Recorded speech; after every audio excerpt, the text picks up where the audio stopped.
সবথেকে গুরুত্বপূর্ণ যে বিষয়টি, যে জুলাই সনদের বিষয়গুলো নিয়ে আমরা আলোচনা করেছি, কিন্তু এটার বাস্তবায়ন কিভাবে হবে সে বিষয়টা এখনো পর্যন্ত পরিষ্কার নয়।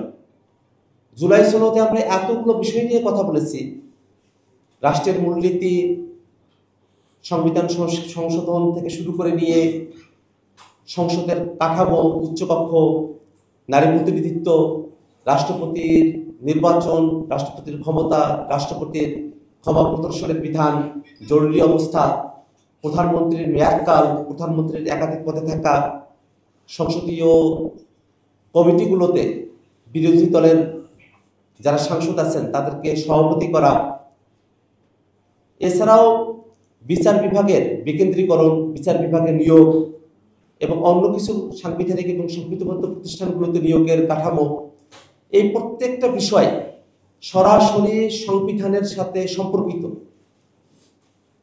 যদি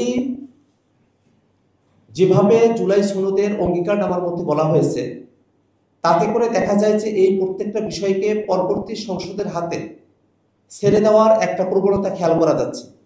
এবং এর মধ্য দিয়ে আমরা যে সংস্কার প্রস্তাবনাগুলোর ব্যাপারে একমত হয়েছি, সেগুলো আসলে টেকসইভাবে বাস্তবায়ন করা সম্ভবপর হবে না। এই কারণেই যেসব বিষয়গুলোতে আমরা একমত হয়েছি এবং কমিশন সিদ্ধান্ত গ্রহণ করেছে, সেগুলোকে টেকসইভাবে বাস্তবায়ন করার জন্যই গণপরিষদ নির্বাচনের মধ্য দিয়ে নতুন সংবিধান প্রণয়ন করার কোনো বিকল্প নেই। আমরা বাংলাদেশের অতীতের উদাহরণগুলোতে যদি দেখি,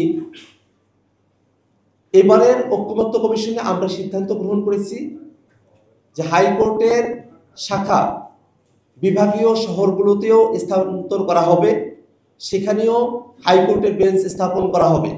এই একই পরিবর্তন বাংলাদেশে অষ্টম সংশোধনীর মধ্য দিয়ে করা হয়েছিল, কিন্তু পরবর্তীতে যখন অষ্টম সংশোধনী হাইকোর্টে চ্যালেঞ্জ হলো, বেসিক স্ট্রাকচার ডক্ট্রিনের আওতায়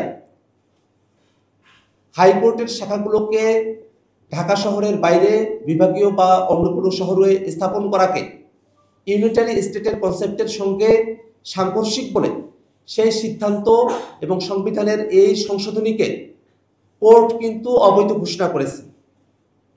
এই শঙ্কার জায়গাগুলো এখনো রয়েছে। আমরা এতগুলো বিষয় নিয়ে আলাপ করেছি, তাতে সংবিধানের ভিতরগত কাঠামো, শাসনতান্ত্রিক কাঠামোতে আমূল পরিবর্তন হবে। সেই পরিবর্তনগুলোকে যদি টেকসই করতে হয়, তাহলে নতুন করে সংবিধান লিখতে হবে। নতুন সংবিধান, যে সংবিধানকে তার ভিত্তিমূল নিয়ে হাইকোর্টে, সুপ্রিম কোর্টে আর কোনো প্রশ্ন উত্থাপন করা সম্ভবপর হবে না। কিন্তু যদি এখানে যেভাবে অঙ্গীকারের কথা বলা হয়েছে 2 নম্বর পয়েন্টে, যে সংশোধনীগুলোর ব্যাপারে বলা হলো, যে প্রস্তাবনাগুলোর ব্যাপারে বলা হলো, সেগুলো সংবিধানের উপরে প্রাধান্য পাবে,